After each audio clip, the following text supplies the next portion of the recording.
আমি জানি না এই ভিডিওটি তুমি কখন দেখছো। হতে পারে 2024 সাল শেষ হতে চলেছে, অথবা 2025 সাল চলে এসেছে। নতুন সাল আসবে, এটাই নিয়ম, এটাই স্বাভাবিক। তবে বন্ধু, ক্যালেন্ডার বদলায়, কিন্তু তুমি বদলাওনি।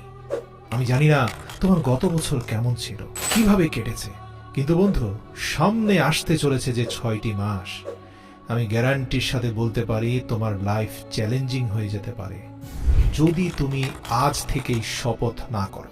হ্যাঁ, আমি তোমাকে বলছি, 6 মাস, 6টি মাসের জন্য উধাও হয়ে যাও। যে লক্ষ্যে তুমি 5 বছরে পৌঁছাতে চাও, তা মাত্র 6 মাসে অ্যাচিভ করে ফেলবে।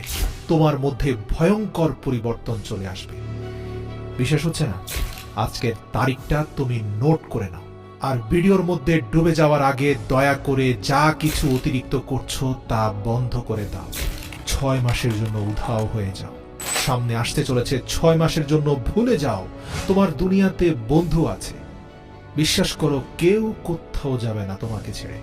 6 মাসের জন্য দরজা বন্ধ করে দাও, দূরে চলে যাও এসব ডিস্ট্রাকশন থেকে। মানে 6 মাস তোমাকে দুনিয়ার মানুষ থেকে উধাও হয়ে যেতে হবে, নিজেকে আইসোলেট করে ফেলতে হবে, ঠিক যেভাবে করোনা কালে মানুষ আইসোলেশনে চলে যেত, যেখানে শুধু তুমি, তোমার মাইন্ড, বডি আর তোমার লক্ষ্য, তোমার উদ্দেশ্য, তোমার জীবন থাকবে। কি ভাবছো? 6 মাস, এত বেশি সময়? বন্ধু, এটা শুনতে হয়তো অনেক বড় লাগছে, কিন্তু এটাও তো চিন্তা করো যে এটা তুমি তোমার লাইফ আর স্বপ্নের জন্য করছো।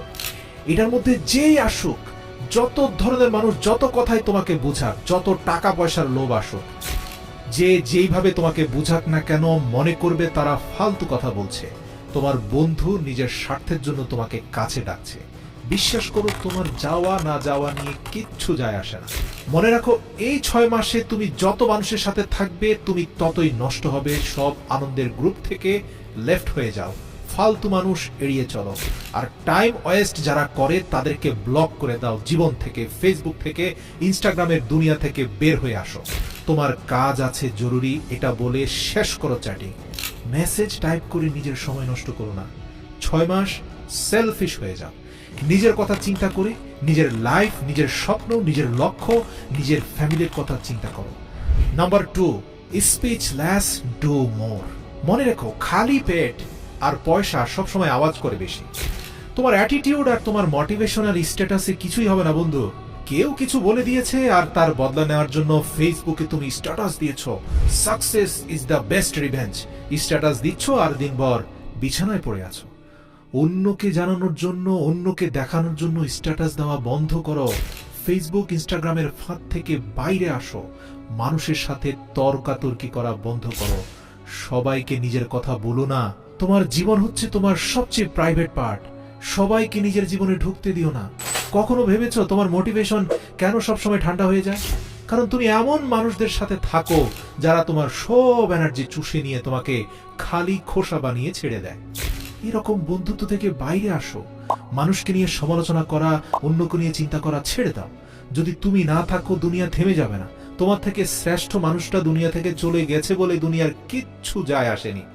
তোমার না থাকা নিয়ে কিচ্ছু যায় আসে না। দুনিয়া যেভাবে চলছে সেভাবেই চলতে থাকবে। মরে যাওয়া মানুষকে মানুষ একদিনই ভুলে যায়। কি যায় আসে কে তোমাকে নিয়ে কি ভাবছে না ভাবছে? আর যদি তোমার এতই ফিলিংস হয়, মানুষের কথায় যদি এতই কষ্ট হয়, দয়া করে অনুরোধ করি 3 নম্বর পয়েন্টটা মুখস্থ রাখো। মানে নিজের ফিলিংস গুলোকে জ্বালিয়ে দাও এই 6 মাসের জন্য। এই যে খিটখিটে মেজাজ হয়ে যাচ্ছে, ডিমোটিভেটেড হয়ে যাচ্ছ, মারাত্মক টেনশন হচ্ছে, তাহলে দয়া করে একটা কাগজ নাও আর লেখো কেন তোমার আত্মবিশ্বাস হারিয়ে যাচ্ছে, কেন এত টেনশন তোমার। যত রাগ, অভিমান, নেগেটিভ এক্সপেরিয়েন্স সব কিছু কাগজে লেখো, তারপর আগুন দিয়ে তা জ্বালিয়ে পুড়িয়ে তছনছ করে দাও। দেখবে তোমার ভেতরের ফিলিংস গুলো জ্বলে পড়ে ছাই হয়ে গেছে, একদম খালি হয়ে যাও। আর যদি বলতেই চাও, মানুষকে না বলে শুধু নিজের সৃষ্টিকর্তাকে বলো। রাতের আধারে হাত তুলে প্রার্থনায় তাকে বলো। মনে রেখো, মানুষকে নিজের কষ্টের কথা বলে নিজের দুর্বলতা প্রকাশ করে দিও না, বরং সৃষ্টিকর্তাকে বলে আধ্যাত্মিক শক্তি অর্জন করো। মনে রেখো, তোমার চোখের পানি মোছার জন্য কেউ আসবে না, সবাই বেইমানি করে চলে যাবে। Number 4 point, think you like a product. দেখো, 21 দিন তুমি যা খাবে, তুমি যেভাবে দেখবে, তুমি যা করবে, তুমি যা শিখবে, আমি গ্যারান্টির সাথে বলতে পারি তুমি ঠিক ওই রকম হয়ে যাবে। মানে এটা তোমার অভ্যেস হয়ে যাবে। দেখো, লোহা 21 দিন চুম্বকের সাথে থাকলে চুম্বকের মতো হয়ে যায়, কিন্তু আবার কিছুদিন দূরে থাকলে সে আবার লোহা হয়ে যায়, মানে যেমনটা ছিল তেমন হয়ে যায়। মনে রাখবে, তুমি হচ্ছ তোমার হ্যাবিটের গোলাম, তোমার অভ্যেসের দাস। তোমার হ্যাবিট নিশ্চিত করবে তোমার সাকসেস। নিজেকে একটা প্রোডাক্টের মতো ভাবো।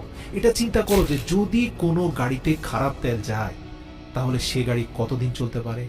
তুমি তোমার ব্রেনকে যত ভালো জিনিস দেবে তত ভালো ডিসিশন নিতে পারবে তোমার ব্রেন। তোমার হাতে থাকা মোবাইলটাও তো আপডেট নাই বন্ধু, তাহলে তুমি কেন নিজেকে আপডেট করছো না? কেন নিজের মাইন্ডকে খারাপ অশ্লীল ভিডিওতে ডুবিয়ে রেখেছো? কেন ইনস্টাগ্রাম, নেটফ্লিক্স আর নাটক সিনেমার জগতে তুমি ডুব দিয়েছো? এসব বন্ধ করো আর নিজের মাইন্ডকে 100 ভাগ ফ্রেশ করে ফেলো। হ্যাঁ, ওই যে বলছিলাম, মেজাজ খারাপ হয়ে যায়, মাথা ব্যথা করে, লক্ষ্য এবং উদ্দেশ্যের দিকে ফোকাস করতে পারছো না, মনোযোগ দিতে পারছো না। এর কারণ কি জানো? তোমার শরীরকে তুমি ভালো খাবার দিচ্ছ না, যত সব জাঙ্ক ফুড, অস্বাস্থ্যকর খাবার তুমি খাচ্ছ। মনে রেখো, খারাপ তেলে যেমন গাড়ি নষ্ট হয়, খারাপ খাদ্যে তোমার শরীর, তোমার মস্তিষ্কের ক্ষমতা নষ্ট হয়। বিশ্বাস করো, মনোযোগ দিতে না পারলে প্রতি সপ্তাহে 4 দিন রুটি খাওয়ার বদলে কাঁচা বাদাম খাও। এই কাঁচা বাদামের ওমেগা 3 ফ্যাটি অ্যাসিড তোমার ব্রেনের শক্তিকে বাড়ায় কিনা, তোমার মনোযোগের ক্ষমতাকে শক্তিশালী করে কিনা, হাতে নাতে প্রমাণ পেয়ে আমাকে বলো। শরীর মোটা হয়ে গেলে জিমে চলে যাও, ধীরে ধীরে নিজেকে প্রস্তুত করো।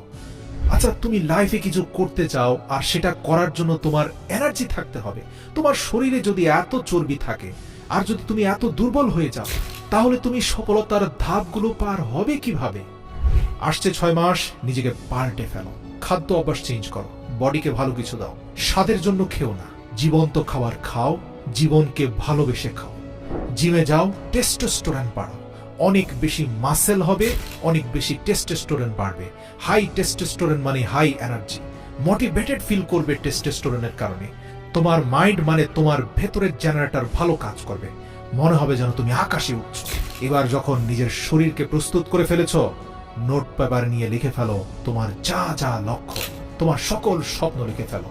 1 বছরে কি করতে চাও আলাদা লিখো, 6 মাসে কি করতে চাও আলাদা লিখো, 1 মাস, 1 সপ্তাহ, এমনকি দৈনিক কি করতে চাও তাও লেখো। মনে রেখো, নিজের গোলকে যত ছোট করে অ্যাচিভ করবে তত তাড়াতাড়ি তা অ্যাচিভ হয়ে যাবে।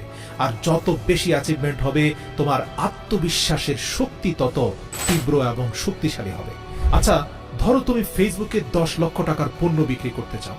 তার জন্য তোমাকে ডিজিটাল মার্কেটিং শিখতে হবে, প্রপার গাইডলাইন মেনটেন করে চলতে হবে। একদিনে তো সম্ভব নয়, তার জন্য তোমাকে পরিশ্রম করতে হবে, ডিসিপ্লিন নিতে হবে, প্রপার ট্রেনিং এর দরকার হবে। এরপরে তোমার গোলে স্ট্রাইক করতে হবে। মোটিভেশন দেখে কিচ্ছু হবে না। 6 মাস পরিশ্রম করার জন্য ভেতর থেকে মোটিভেশন আসতে হবে। তোমার উদ্দেশ্য ক্লিয়ার হতে হবে। তুমি সাকসেসফুল কেন হতে চাও? প্রশ্ন করো তো। তোমার পারিবারিক অবস্থা চেঞ্জ করতে চাও, নাকি গরিব হয়ে বাঁচতে চাও না, না তোমার ভালো হেলথ চাও? কিসের জন্য চাও তুমি সফল হতে? তা কমেন্ট করে এই ভিডিওর নিচে বলো। এই ভিডিওতে করা কমেন্টকে আমি তোমার শপথ বাক্য হিসাবে ধরে নেব। যেভাবে একটা ক্ষুধার্ত ঈগলের ফোকাস শুধুমাত্র তার খাবারের দিকে থাকে, সেভাবে তুমি তোমার লক্ষ্যের দিকে ভয়ঙ্কর ফোকাস দাও। কাজ শুরু করার আগে তোমার ফোন বন্ধ করে নাও। একই সময় একই কাজ করো, না হয় অনেক কাজের মধ্যে তুমি ঝুলে থাকবে। খাবার খাচ্ছ, মনোযোগ দিয়ে খাবার খাও, প্রয়োজনের থেকে বেশি পরিমাণে চিবিয়ে খাও। জিম করছো, তাহলে শুধু জিমটাই করো, পুরো ফোকাস জিমে দাও। বই পড়ছো, পরিপূর্ণরূপে বইয়ের ভেতরে ঢুকে যাও। কিন্তু বেশিরভাগ মানুষ ঘরে থেকে অফিসে চিন্তা করে, আর যখন অফিসে থাকে তখন অফিসের কাজ ফেলে ঘরে চিন্তা করে। প্রিয় বন্ধু, ওই ফাঁদে পড়লে কিন্তু শেষ হয়ে যাবে। বিশ্বাস করো, 21 দিন যখন যে কাজটা করছো সেটাই মনোযোগ দিয়ে করো। সচেতন ভাবে সজ্ঞানে অন্য কোনো চিন্তা মনের ধারে কাছেও আনবে না। শুধুমাত্র 21 দিন করো, তারপরে তুমি ফ্রি ফ্লো স্টেটে চলে যাবে। ফ্রি ফ্লো স্টেটের মানে বুঝতে পেরেছো? ওই যে যেমন মোটরসাইকেল যেদিন সর্বপ্রথম চালানো শিখছিলে, সেদিন কত মনোযোগ দিয়ে ক্লাস টেনেছো, কত মনোযোগ দিয়ে সামনে গাড়ি দেখে ব্রেকে চাপ দিয়েছো। আচ্ছা বলো তো, 6 মাস পরে কোনো গাড়ির সামনে চলে আসলে ওই চিন্তা ভাবনা করেই কি তোমাকে ব্রেকে চাপ দিতে হয়, ক্লাস টানতে হয়? নাকি তোমার অবচেতন মন অটোমেটিক তোমার পাকে ব্রেকের কাছে নিয়ে যায় আর হাতকে ক্লাস টানতে বলে? যদি সত্যি সেটা অবচেতন মনই বলে থাকে, তাহলে আমি বলবো এই অবচেতন মনটাকেই তুমি অ্যাক্টিভেট করে ফেলো। এটাই তোমাকে ডিসিপ্লিনের মধ্যে নিয়ে যাবে। মানে তোমার সাবকনশিয়াস মাইন্ডকে শক্তিশালী করতে হবে। মানুষের কথায় যদি কান দাও তাহলে এসব করতে পারবে না। এই 6 মাসের জন্য মানুষ তোমাকে বলবে, আরে তোর কি হয়েছে, তুই তো দেখছি পাগল হয়ে গেছিস, বদলে গেছিস, এরকম হাজার কথা তোমাকে বলবে। তোমাকে কিন্তু তোমার নিজের কথাটাই শুনতে হবে। মনে রাখবে, তুমি এই 6 মাস কোথায় পালিয়েছ, কি হয়েছে তোমার, এর জবাব মুখ দিয়ে নয়, তোমার পরিবর্তন দিয়ে দিতে হবে। সত্যি বলছি, এই ভিডিওতে বলা প্রত্যেকটি ধাপ যদি যথাযথভাবে অনুসরণ করে তোমার সর্বোচ্চ শক্তি দিয়ে চেষ্টা করো, তাহলে 6 মাসে তোমার জীবন কমপ্লিটলি ট্রান্সফর্ম হতে পারে। আর মনে রাখবে, এটা অর্জন করার জন্য তোমার মাইন্ড কিন্তু পজিটিভ হতে হবে। তুমি যদি আত্মবিশ্বাসহীন হও, নেগেটিভ হও, তাহলে বন্ধু লক্ষ্যে পৌঁছাতে পারবে না। প্রতিটা স্তর স্টেপ বাই স্টেপ বলার পরেও যদি তুমি না পারো, তাহলে আর কিছুই করার থাকবে না। কমেন্টে লিখো তোমার শপথ বাক্য। কেন তুমি নিখোঁজ হচ্ছ 6 মাসের জন্য? সযত্নে থেকে যাবে এই কমেন্ট। 6 মাস পরে এসে দেখে যেও তুমি কি শপথ বাক্য